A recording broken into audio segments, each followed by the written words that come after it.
sejam todos muito bem-vindos para o nosso novo episódio do programa Vozes Urbanas, que é o videocast podcast do CAU-RJ.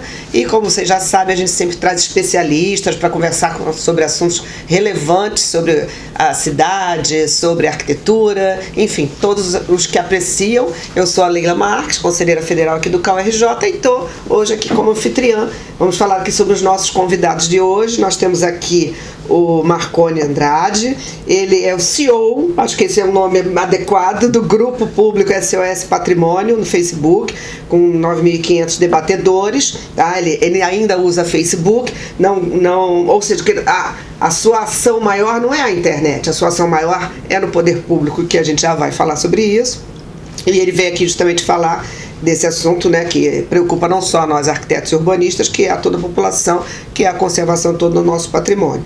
Nós temos aqui ao meu lado a professora Tereza Cristina, que é conselheira estadual também aqui do CAU-RJ, junto com a gente, né, e é uma professora mestre, doutora pela Universidade Católica do Porto, né, Portugal, e ela sempre deu aula nessa área de conservação, restauro, ela tem especialização pela Unesco na mesma área. E aqui em frente o André Grimião, é um professor, ele é jornalista, é um professor também na área de comunicação. Ele vem aqui representando o Instituto Rio Antigo, e Rio Antigo é um canal do Instagram, né, que tem uns 200 mil seguidores. Mais de 200 mil seguidores no Instagram, né? E ele faz muito.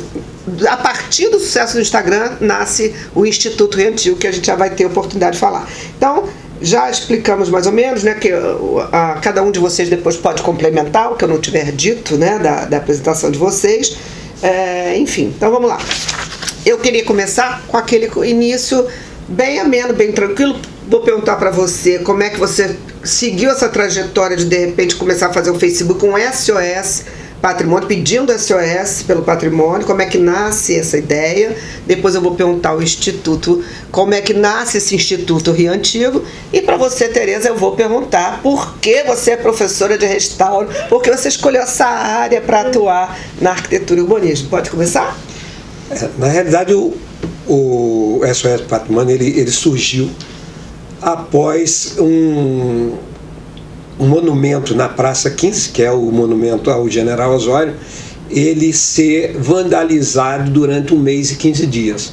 Um belo sábado eu estive na praça e vi que estava faltando um pedaço do gradil, né? E está faltando um pedaço desse gradil, fotografei, né? Mandei para uns amigos, mandei para a gerência de monumentos e chafariz, não aconteceu nada. No dia seguinte deu um estado de voltar lá para ver aqui de novo. Quando cheguei lá estava faltando outro pedaço. Durante 1 mês e 15 dias eu fui diariamente no monumento, todo dia faltava um pedaço no monumento. Aí eu fiquei desesperado porque eu achei aquilo um absurdo, né? Porque eu conhecia muito bem a história do monumento, né? Eu acho que eu esqueci de dizer que você é arqueólogo, esqueci, eu estava te apresentando. Que também é esse coração pulsante, né? Por antiguidade, tem a ver com essa formação. E como eu sabia da história do monumento, né? Que ele foi todo fundido com os canhões da Guerra do Paraguai, né, quando o Brasil confiscou o monumento, 100% foi feito com esses canhões, né, com o bronze dos canhões. E eu vendo aquilo sistematicamente, diariamente, aquilo sendo levado, eu comecei a mandar para jornais, televisão, tudo que vocês podem imaginar, eu mandava e não acontecia nada. Um belo dia, a TV Globo se interessou, fez uma matéria ao vivo e a matéria não foi para o ar. 3 dias depois me ligaram para refazer a matéria. Fizemos. Aí o que aconteceu?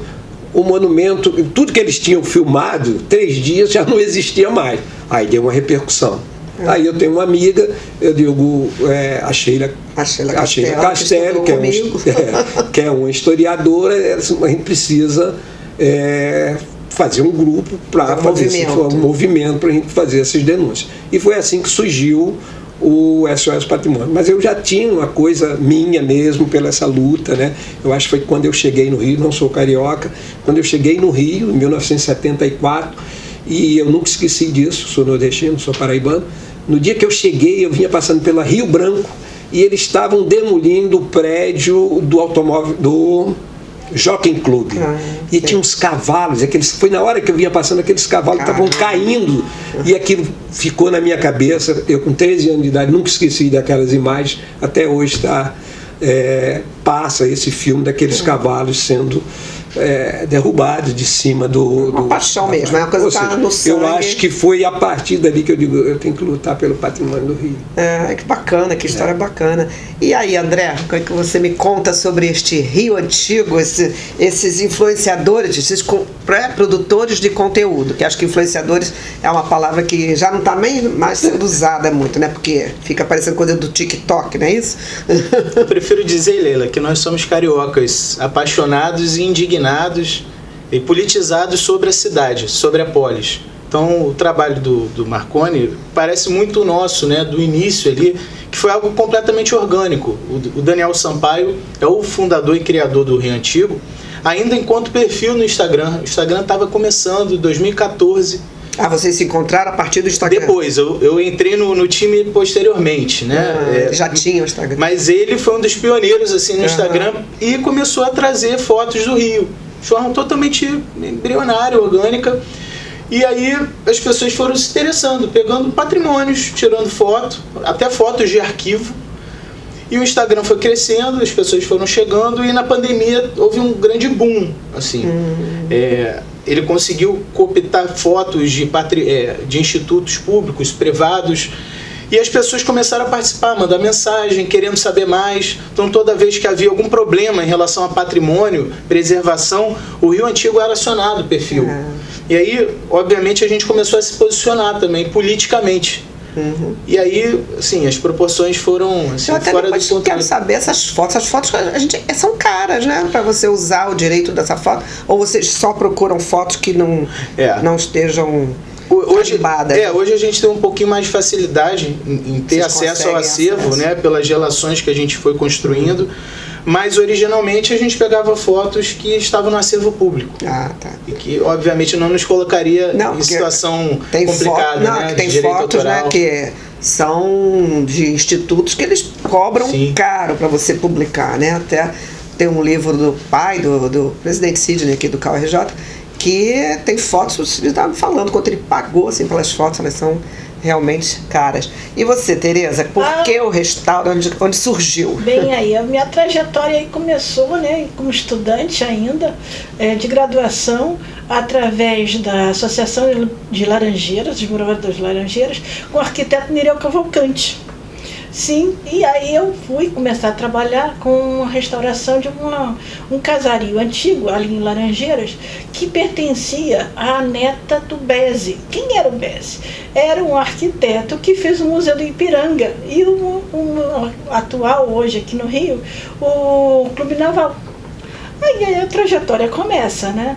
Trabalho em São Paulo, depois indo para a Itália, e assim vai. E assim, é uma coisa que é interessante porque é instigante. Além da arquitetura, me fez eu trabalhar também com química, com outras áreas, como também na área de engenharia, e também acabei fazendo direito para entender um pouco mais da questão de tombamentos, né, legislações, isso. E depois foi, né? Cada vez mais. Você me falava que a sua mãe era museóloga. Minha mãe era museóloga. Você acha que também isso influenciou? Me influenciou bastante. Sim, ainda portuguesa, ainda fui parar fazendo doutorado em Portugal. Ou seja, é uma paixão sua também. É uma paixão. Enfim, acho que nem todo mundo tem um estalo. De repente você tem um estalo bem forte, né? Mas acho que as coisas na vida vão levando, vão caminhando. Até se perguntarem como é que você veio parar aqui no CAU também. É um convite, é um momento, é um momento. De repente, em outro momento, o convite não seria aceito. Você tem que ter uma conjunção, né? Olha só, vou mostrar aqui uma imagem. Para quem está assistindo o videocast, tá legal. Para quem está ouvindo, eu vou dizer o que é essa imagem. São dois prints. Um print do Rio Antigo, do Instagram do Rio Antigo. É uma foto dos Arcos da Lapa, um trecho do casario. Esse prédio aqui já não existe mais, né, Marconi? Não, esse não existe. Esse não existe mais. Não aqui existe. Após os Arcos, indo para a Sala Cecília Meirelles. E é uma foto dos anos 50. Uma foto linda, né? Ela, lógico, está ampliada aqui um pouco, pode perder um pouco da nitidez. E um outro print do Facebook, do SOS Patrimônio, onde Marconi fala de uma grande vitória que foi o prédio pertencente ao Hospital do Samaritano, que não demoliam o casarão. Estava um movimento, porque eles iriam demolir esse casarão para fazer a ampliação do hospital, e eles acabaram, né? Acho que todo esse movimento, essa luta de vocês, até lá, foto do Daniel Veja Rio, não é outro Daniel não, né? Ele mesmo. É dele mesmo? Olha, então, a foto é do Daniel, o Daniel, CEO aqui do Rio Antigo, e usado pelo Marconi aqui para mostrar que conseguiu-se, né, através de algum movimento popular. Então eu queria que vocês comentassem. Eu acho que isso aqui mostra, assim, que o Rio Antigo é um pouco mais contemplativo e o SOS Patrimônio é um pouco mais de denúncias e fiscalização. Isso. Mas aí você mesmo dá a tua interpretação, claro, se você quiser, e ele também fala. Claro. Eu achei que foi uma grande vitória, e eu digo que foi junto, hein? Não foi o SOS Patrimônio com o Rio Antigo, esse movimento também fazia isso. Foi, a gente fez um movimento bem forte. É claro que a gente perde muito mais do que ganha, né, quando a gente faz esses movimentos, né, e inclusive teve um casarão há pouco tempo em Botafogo que nós fizemos um movimento muito forte, mas infelizmente ele foi ao chão. E é isso. Isso aqui é migalhas em relação ao que a gente perde, né? Por isso que a gente bate forte nessa luta pela preservação. Você sabe de que ano é essa casa? Essa casa, eu acho que é dos anos 20, anos 30, deve ser mais ou menos dessa época. Mas tinha toda uma região com casario e ia destoar. Você pode ver que não são casas altas que tinham do lado, e isso aí realmente ia...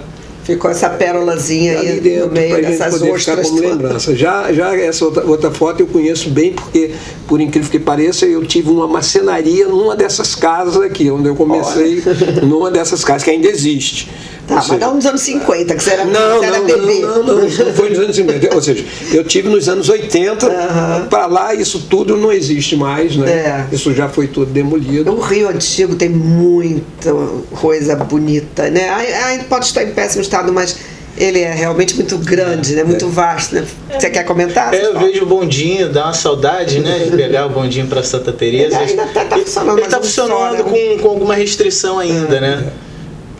Mas respondendo a sua questão, Leila, eu acredito que sim, tem um quê de contemplativo, porque a gente entende que o Rio Antigo é uma extensão também espiritual da cidade, é um jeito de estar na cidade, até porque o Rio de hoje será o Rio Antigo de amanhã.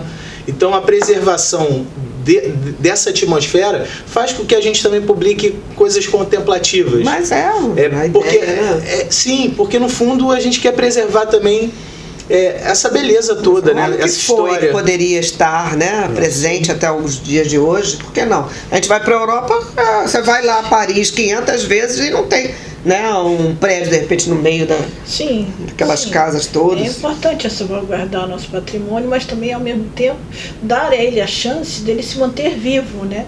Então dar a contemporaneidade a estes casarios, para que eles se contenham a propriedade de trabalhar, conseguir se manter, né? Ter recursos próprios. Eu ia perguntar agora para vocês que têm essa pegada também de redes sociais, como é que é a escolha desse conteúdo? Eu pergunto o Marconi, que é mais, né, da luta, se você sai à rua, acorda de manhã cedo, não, hoje eu vou caçar um problema nessa cidade, eu vou achar um prédio que eu vou fotografar e vou, ou se realmente é no seu dia a dia que você encontra, aí fala, puxa, eu tenho que fotografar isso, eu tenho que denunciar. Assim se é nesse, depois eu vou perguntar a você também como é que vocês escolhem esse conteúdo. Eu sou um andarilho. Eu ando dessa cidade, porque como eu trabalho com restaurações, muitas vezes você não encontra tudo de restauração num lugar só. Ou seja, eu posso vir aqui no centro da cidade, mas eu posso estar em Madureira, eu posso estar para comprar determinadas peças, porque é bem amplo o meu trabalho. E eu ando a cidade toda. E eu sou uma pessoa que eu presto muita atenção a esses detalhes, né? Uma lâmpada, se você me perguntar, na Glória, principalmente na Glória, Quantas lâmpadas queimadas dos postes antigos tem, eu te digo. Nossa. Pra você ver que É tipo meu marido ele anda com aquele 1746 da prefeitura, ele passa por um buraco, ele escreve. Ele passa por um poste com a luz queimada, ele escreve. Uma placa caída, ele fala assim, não, eu recebo retorno alguns, dizendo que fizeram e tudo mais. Enfim, alguém tem que lutar, né? E aí eu saio realmente vendo esses detalhes, né? Porque eu tenho fotos assim maravilhosas que muitas vezes eu nem publico, sabe? São coisas, detalhes. Eu vou te dar um exemplo. Eu tenho uma obsessão por postes antigos, né? Sim. E você encontra, e aí vem até como uma crítica, parece que dentro da prefeitura hoje não tem mais critérios, eu acho que não tem pessoas qualificadas para dizer. O cara pega um poste ultramoderno e bota a 20 centímetros de um poste antigo.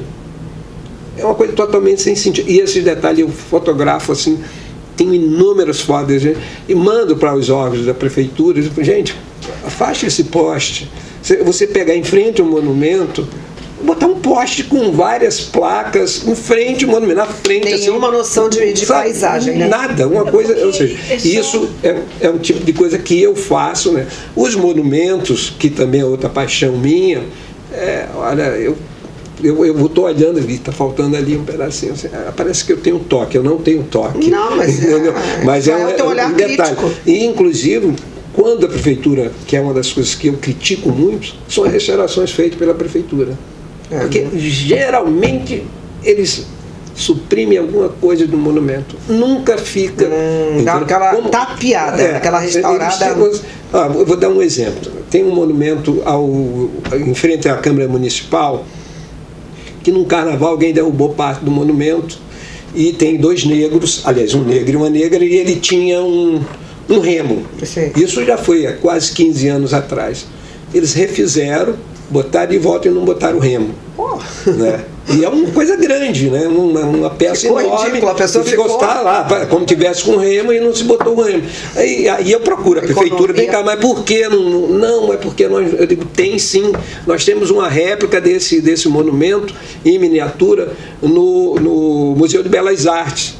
Além do arquivo da Nossa, você da faz igreja, um serviço para a sociedade que não tem pagamento, né? Porque além de todas as fotos de construção desse monumento na Igreja Positivista, por sinal, tem um acervo aí inédito, assim, que é uma coisa espetacular, entendeu? É outro lugar que a gente precisa dar um apoio, porque eles têm um acervo do século XIX, inclusive veio uma equipe da França, tem livros no acervo da Igreja Positivista que são raríssimos na França, livros franceses que hoje é extremamente raros na França e nós temos aqui. Ou seja, temos condições de resolver todos esses problemas. Tem problemas. Tem memória, tem arquivo mesmo dessa memória toda. Não existe um arquivo dos monumentos do Rio.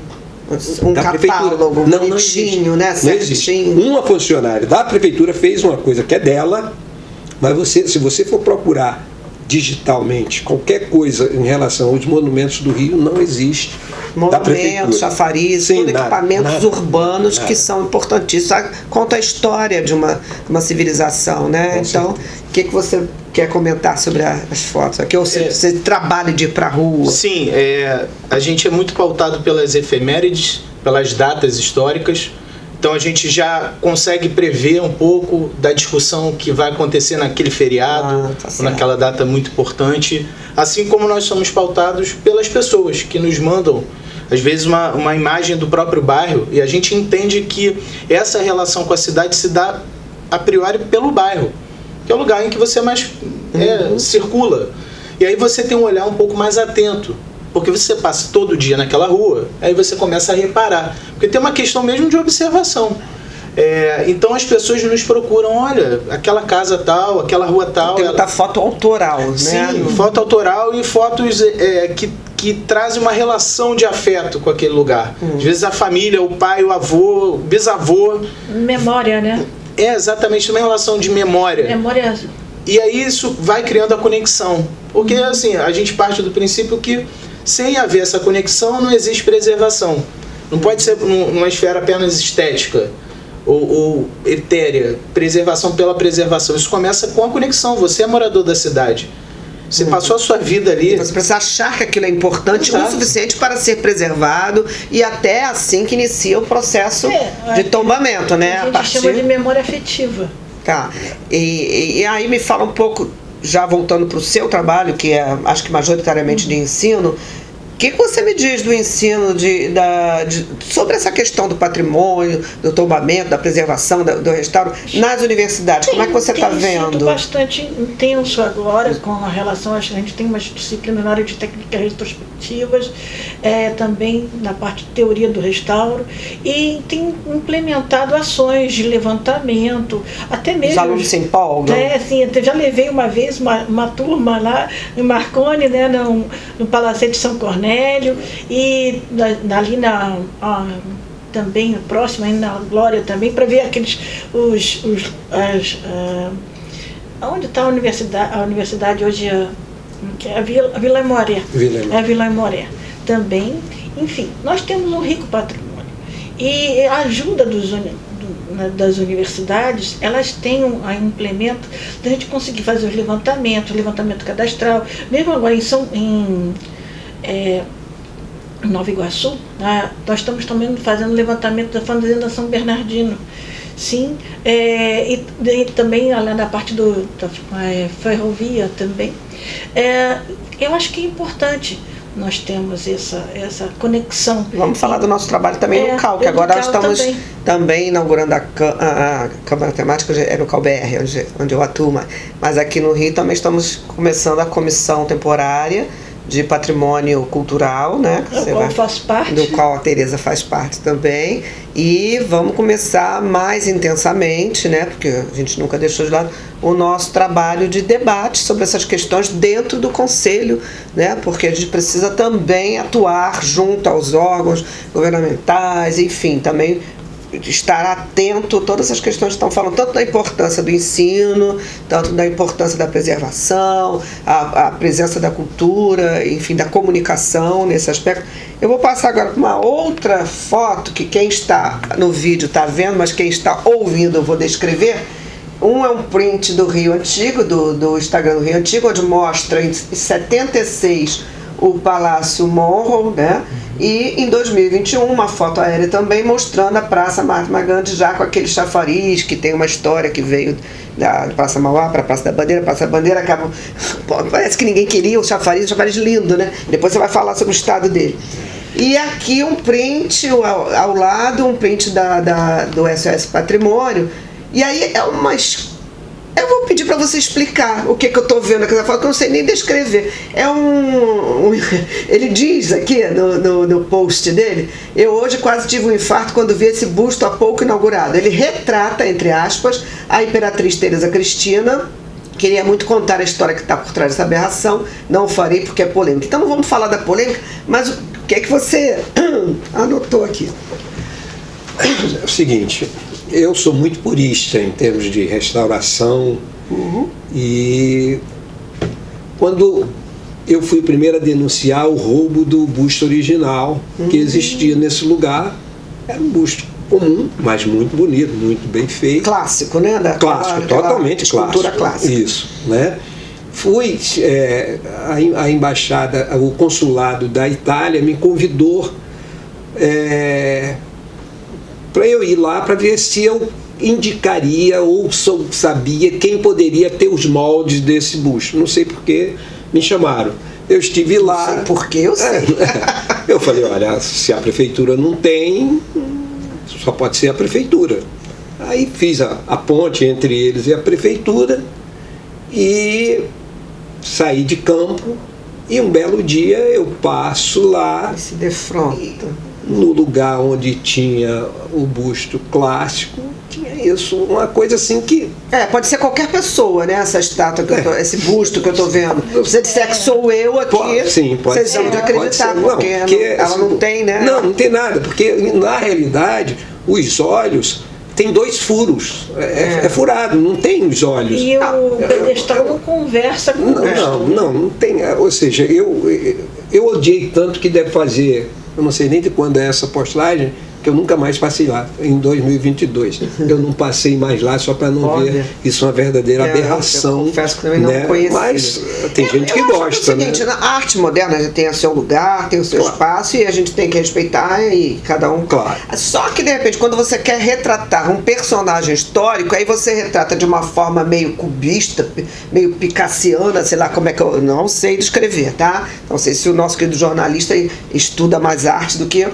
Aí você não está apresentando ninguém para ninguém, né? Você está apenas dando a forma como o artista vê um ser humano, né? Que é essa. Então realmente não representa a dona Tereza Cristina, porque, como eu falei e repito, podia ser a Tereza Cristina que está aqui ao meu lado, a professora. Poderia ser. Você quer comentar essa foto? Mais fotos. Pois bem, óbvio que isso aí foi obra de um artista, eu não posso entrar no mérito na cabeça dele, mas eu tenho muita dificuldade em entender o conceito, realmente. Pode ser realmente qualquer Tereza Cristina. Tereza Cristina do samba também, se puder botar ali, vai ser irreconhecível, né? Agora, a foto da esquerda é uma das maiores violências patrimoniais que o Rio já teve. Nós temos um documentário que o CORRJ financiou sobre essa demolição. Chega a dar um arrepio, assim, né? Enfim. Os pressupostos para a demolição do palácio são totalmente questionáveis. Havia também um critério higienista de circulação do ar pelo centro da cidade. Mas a gente sabe que havia um contexto de ditadura militar e a questão política que influenciou a demolição desse patrimônio, assim, que era o Senado, né? Já foi o Senado. Corre nos bastidores que o nosso querido arquiteto Le Corbusier, modernista, na veia, né, odiava qualquer coisa clássica, então ele dizia que isso era uma monstruosidade. Isso corre nos bastidores da arquitetura, não é, Tereza? É verdade. E que ele chamava isso de uma monstruosidade, uma coisa suntuosa, né, um castelozinho ali no meio da praça que não conversava mais com a modernidade, né, que o nosso presidente da época queria dar, etc. Então não houve a defesa do grande arquiteto Le Corbusier, pelo contrário, houve acho que o pontapé final para ele acabar. Ele não deu importância ao passado recente, que é o ecletismo, né? Então, muita coisa se derrubou nesse momento. Esse palácio, na verdade, ele foi criado inicialmente para uma feira, né? Uma exposição. Nos Estados Unidos. Estados Unidos trouxe, foi remontado aqui. Olha que história ele tem. Né? Aí depois de ter virado Senado, diz que os leões que foram comprados por um fazendeiro, tá aí no interior do estado. No Recife. Sim. No Recife. Tem 2 no Recife e 2 em Minas Gerais. Olha que sabe tudo, né? Que foi para a esperança. Enfim, né? Então é história. E aí qual é a história desse chafariz, Marconi? Que você agora tá lá, eu devia ter trazido. O SOS Patrimônio tá gritando porque esse chafariz, que não é nada, é bem bonito também, tá todo... Ele é, em termos de altura, ele é o maior da América Latina, né? E, por sinal, descobri essa semana que existe 2 na Argentina. Idênticos, né? Idêntico, um totalmente idêntico. O nosso é mais alto porque ele tem um pedestal de pedra. Isso foi o seguinte, o Dom Pedro II teve na Áustria, viu esse monumento lá. Existem 2 histórias. Uma que ele foi um presente do imperador da Áustria para ele, e outra que ele comprou. Né? Ele foi fundido na França, tinha um modelo e veio da França para cá. A gente não sabe exatamente, eu até acredito num presente, né? Do presente do imperador. E o Dom Pedro trouxe e mandou instalar na Praça 15. Né? E ele ficou muitos anos na Praça 15, tem muitas fotos dele na Praça 15.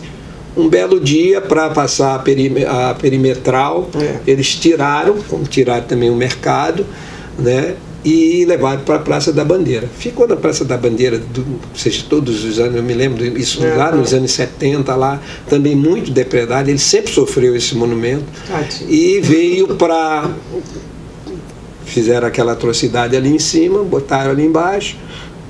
Em cima que ele está falando, para quem não está vendo, a foto. É a foto do Palácio Monro, em 76, está numa posição acima, e abaixo está a foto do chafariz, já em 2020, é uma foto de 2021. E o que acontece hoje? Esse chafariz ele tá desativado desde 2017. O que também é um absurdo, porque você é para usar, é para jorrar aguinha, essa é a função. São tantas histórias em relação a isso. O problema é o seguinte: se foi dada uma concessão a um estacionamento, tem um estacionamento embaixo dele, que eles teriam que fazer essa manutenção, eles nunca fizeram essa manutenção, né? Nunca fizeram essa manutenção e ficou esse jogo de empurra. O que está acontecendo agora? O problema é que hoje a cidade está lotada de população de rua, né?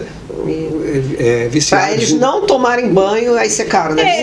Isso foi um dos argumentos. Isso foi um dos argumentos, mas isso não era o argumento. O problema é que agora estão dizendo que tem um problema estrutural, que está vazando lá embaixo. Realmente o monumento está em petição de miséria, e agora a preocupação toda é porque estão levando os pedaços desse monumento, entendeu? Sim. E não se faz nada, se gasta dinheiro com tudo. Não, nós estamos numa cidade que rouba os cabos elétricos, os cabos de internet, sei lá o que, para tirar o cobre, e o bronze então.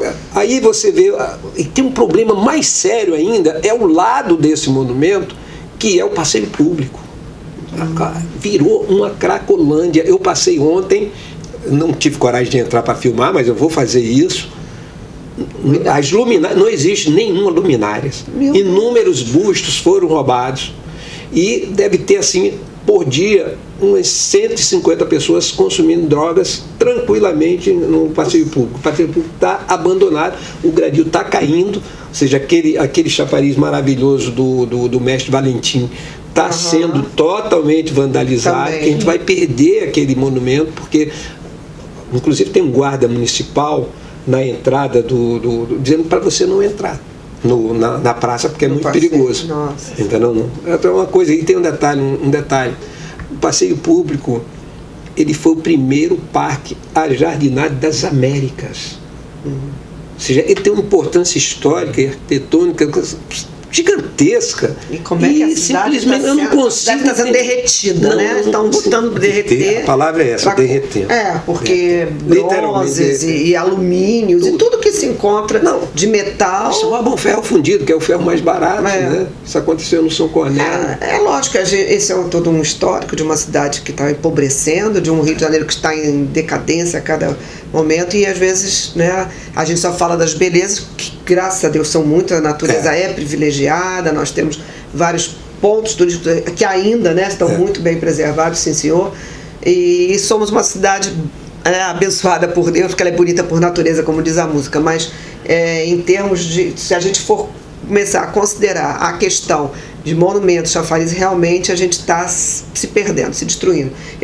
Eu sou tijucana, ando por ali, eu ando muito na floresta, tem vários elementos assim do tempo do Império, do tempo das fazendas de café, e que, sabe, cada vez que eu vou dar uma caminhada por lá, é uma biquinha que não está mais, é um anjinho que não tem mais uma asa, e aí por aí vai, né? Acho que essa é a tristeza aí. Se alguém quiser mais comentar essa tristeza, a gente... mas a tristeza está no Brasil inteiro, a gente sabe. Sim. De fato, claro. Não é privilégio. Vamos falar a real. Não é privilégio da cidade do Rio de Janeiro. Mas eu acho que a gente tem muita peça. Né? São 2.400. Nossa. 2.400. Isso, monumentos. De monumentos na cidade. Isso aí eu conto com busto, com tudo. 2.400. E R$800 mil por ano para fazer essa manutenção. Hoje, para fazer a restauração do chafariz, se for fazer inteiro. Se hoje fosse fazer, se gastava no mínimo R$3 milhões. Que isso? Nossa, então já era. Ninguém vai mais. Ou então vão tirar esse chafariz e botar um esguicho, tipo essa escultura aqui ao lado, que enfim. É isso é o problema. E ela sabe. Tem um departamento da prefeitura que faz essa parte de chafariz e tudo. Fazia. Fazia. Gerência de monumento chafariz. Não existe. Não existe. Não existe, existe, mas não existe. Não tem mais aquela verba e aquele poder de fogo aí. Para você ter uma ideia, o depósito da gerência de monumentos chafariz foi invadido. E as pessoas roubaram os bustos. Tem muitos bustos lá que não tem placa, que não tem. Onde fica, sim, eles foram lá, entraram, a polícia trocaram tiro com a polícia segunda vez, 2 vezes. E levaram várias coisas, inclusive parte do gradil que eu denunciei do Monumento ao General Osório, eu mesmo resgatei, guardei no Paço Imperial e fui para lá para um dia se fundir aquele gradil, né, que nunca foi, nunca teve um processo de fundição, e parece que levaram. Nossa. Olha só, voltando aos casarões, né? Tá. Voltando ao assunto que tudo nos interessa, tudo na cidade nos interessa. Claro. A gente sabe que o instrumento que nós temos, né, para tentar segurar, preservar esses prédios é o tombamento, que vem do decreto lá de 1937, ele ainda, no seu todo, no seu bojo, ele ainda é utilizado, né? Mas, como a gente sabe também, esse custo de manutenção, tanto nesse decreto quanto na lei estadual ou no decreto municipal, é um encargo do proprietário. Aí a gente fala de casarões, a gente sabe, né, Tereza, que não é barato restaurar e conservar. Muitas vezes fica naquelas brigas de herança, aquelas brigas eternas de heranças, ou então porque o lugar degradou, né? Você tinha uma praça, você tinha um chafariz, você tinha um entorno, de repente aquilo tá moradores de rua, a insegurança, a coisa toda, e aí os proprietários não têm aquele interesse, vai deixando, sem conservar. Se você não conserva, deteriora mais rápido, e aí você chega a hora da restauração, que também não é um serviço barato e não é um serviço para qualquer pessoa. O projeto é a exclusividade do arquiteto e urbanista, e a questão da mão de obra não é qualquer pessoa que pode fazer. Não sai algumas coisas que a gente vê também na internet, que a gente pensa que é brincadeira e quando vai ver não é brincadeira. Então, o que vocês acham assim? Que existem algumas contrapartidas, algumas medidas paliativas para o proprietário, desde a questão do IPTU que não se paga e tal, mas vocês acham que tem instrumentos suficientes para o proprietário se sentir motivado a cuidar, ou está faltando algum? Deixa eu ver se o nosso amigo quer começar, porque existe não só a questão do IPTU, você pode pedir, o BNDES, por exemplo, tem linha de financiamento para isso, mas às vezes para o próprio proprietário ele não sabe, nem conhece esses direitos, né? Não sabe aonde ele vai recorrer, ou ele também tem que avisar, né, Tereza? Sim. Ao instituto, ao patrimônio, os órgãos de tutela. Os órgãos de tutela que é responsável por aquele tombamento, se é federal é o IFAM, se é estadual, no caso aqui, Guinepac, e o CDH em municípios. Então, se a gente sabe que tem que também avisar, porque aí eles também podem tomar para si essa obra, mas também pode até tomar para si o prédio, né? Isso é uma questão assim. Vocês acham que essa legislação tá boa? Está faltando comunicação? O que falta para melhorar, para incentivar esses proprietários? Eu tento me botar no lugar do proprietário. Tem incentivo fiscal já previsto, mas muitas vezes esse casarão ele pode estar num lugar que o seu entorno está abandonado. Então ele pode até ter algum tipo de incentivo em si para preservar em algum grau, mas a valorização daquela região não acompanha o ritmo. Então vamos pensar, por exemplo, no corredor cultural do centro da cidade ali, né, do Rio Antigo. É uma região que hoje, pelo menos uma vez por semana, aos sábados, tem a feira. Então existe um movimento de pessoas, existe um certo estímulo para a iniciativa privada também, de barraquinhas, de comércio. Eu acho que, indiretamente, isso tudo ajuda a preservar também. E fazer com que haja mais incentivos para aquela pessoa se sentir estimulada a preservar, vai valorizar o patrimônio. Aquele patrimônio a ponto de, não vou deixar minha casa cair. Exato. Eu sei que é uma equação complicada, porque quando não tem dinheiro, não tem. Então, o que daria para a gente pensar enquanto poder público, né? Claro que a gente espera a verba, um recurso no orçamento para isso, que é imprescindível, é inegociável.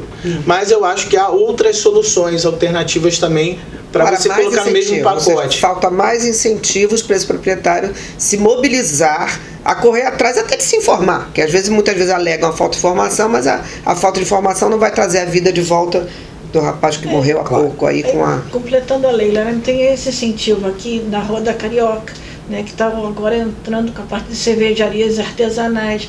E era uma rua que tinha comércio de instrumentos musicais, vocês se lembram? Claro. Sim. E aqui, então, esse momento vai ser assim, um novo boom, né? Uma reviver o Rio, uma reviver a página, dar a ele um outro uso, E uma coisa que agrega mais e venha mais pessoas. Sim, eu acho que quando você falou da Rua do Lavradio, eu me lembrei do CRAB também, que também tem a Rua do Lavradio, a feira, que era uma vez por mês, vocês estão lembrados? Claro. Passou a ser toda semana.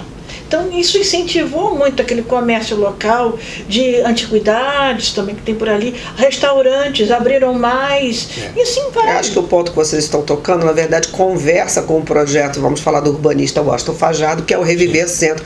Vamos tirar o chapéu, que a ideia é perfeita. Ela pode não estar sendo bem conduzida por alguns aspectos, claro, né?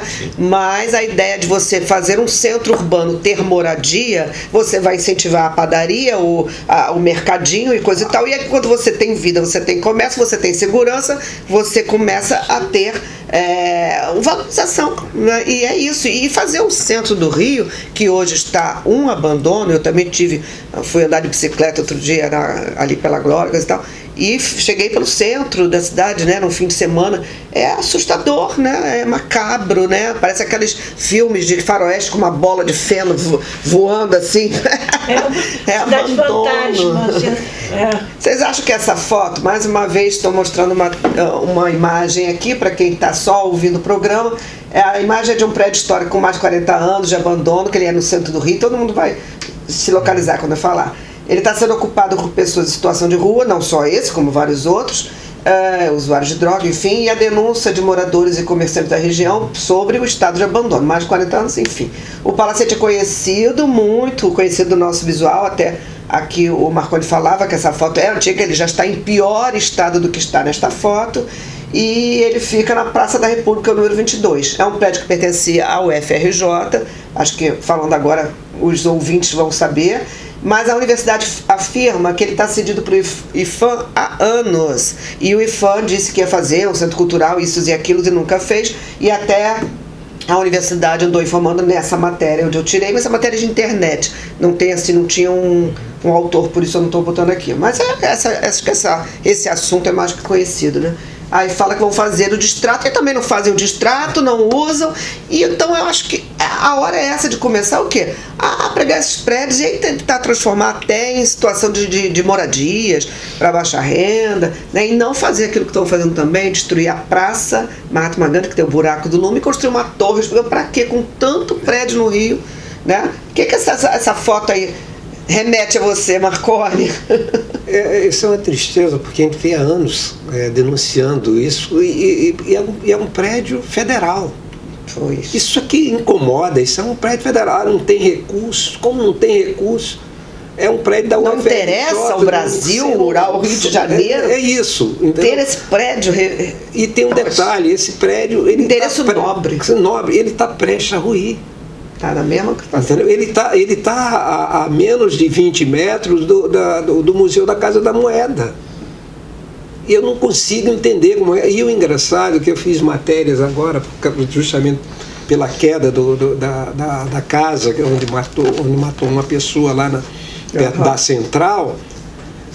Nesse quarteirão dessa casa, ou desse palacete, tem 18 imóveis nesse mesmo estado. 18. São os famosos preservados, né? os tutelados e tal, que eles não têm a mesma expressividade do tombado, mas eles fazem parte de um conjunto. É tão chocante cultural. Que tem, porque são prédios muito bonitos. Uhum. Inclusive, o vizinho a ele, 3 ao lado deles, eles estão nesse mesmo estado.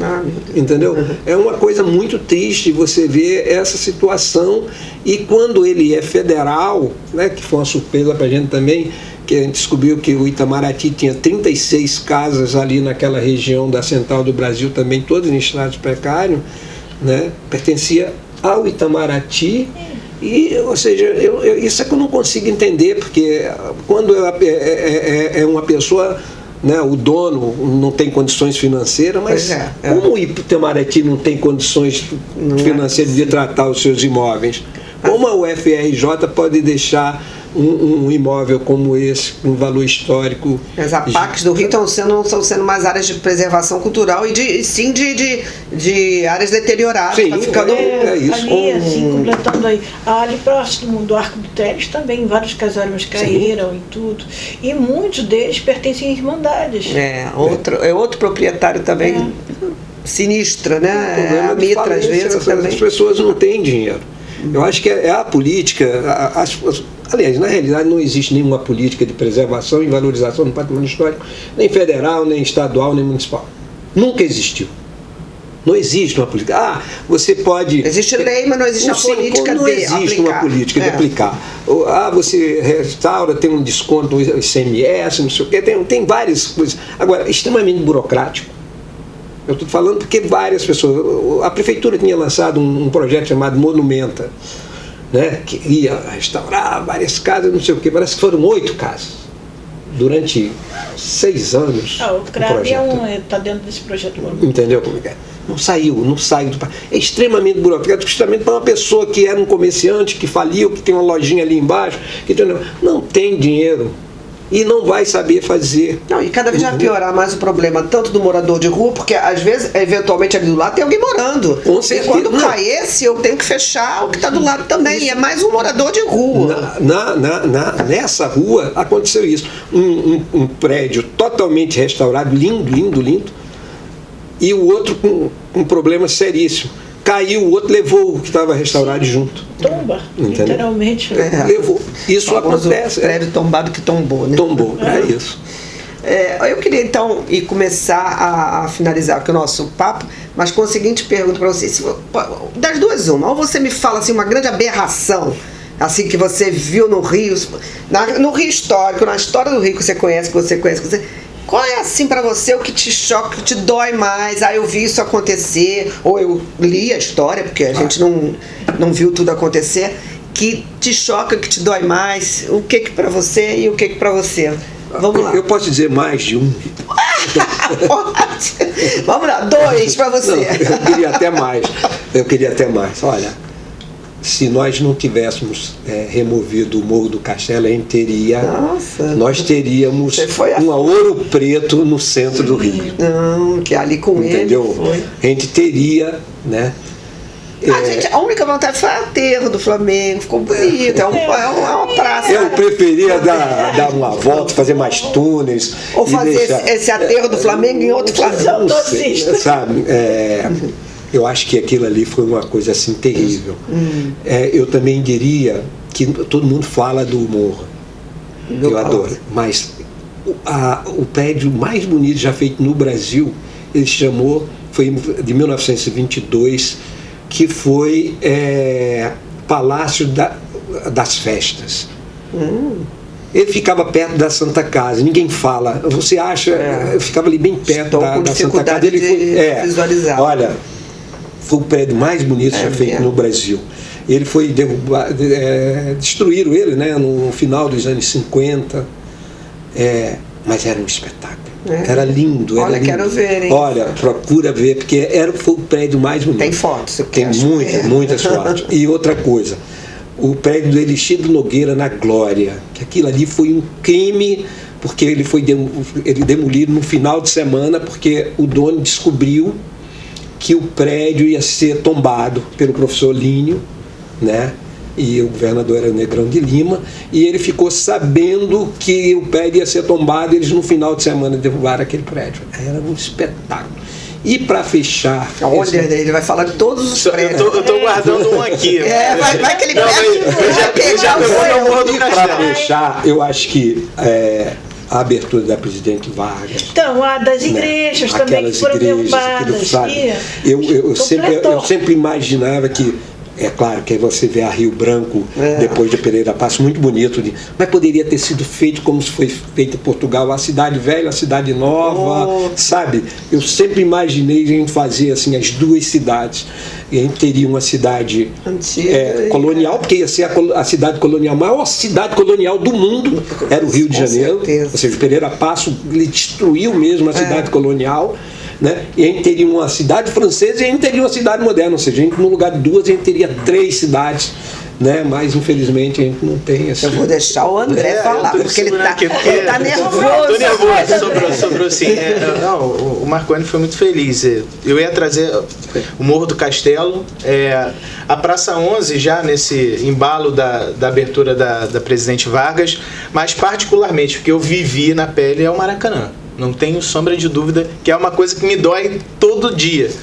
Porque modificação? Não, o Maracanã não existe mais. Eles botaram qualquer outra coisa no lugar. Para quem foi crescido, nascido no Maracanã nos anos 90, com meu pai me levando todo domingo para ver o jogo do Flamengo. Hoje, mas você queria ainda ter aquela geral? Com certeza. O povo se afundava numa cratera e levava bolada na cara. Não, nunca levou bolada. E a geral é incrível.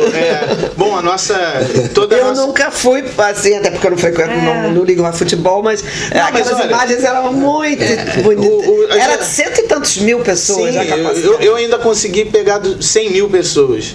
Mas quem é mais antigo do que eu já pegou 200 mil, assim, é uma coisa inimaginável. Mas o Maracanã ele já vinha sofrendo intervenções. Houve uma para o Pan-Americano de 2007, que modificou, acabou com a geral, mas ainda assim você tinha a preservação de uma arquitetura originária, né? Você tinha o pavimento da arquibancada, depois das cadeiras, e tinha a fachada e a marquise, que era tombada pelo IFAM. Só que a gente sabe muito bem o que aconteceu. Mas só que também, é só para não para abrir a polêmica do Maracanã, porque esse também é um assunto bem extenso, né? Mas o que é tombado no Maracanã não é o prédio, é o conceito do futebol, da paixão nacional, né?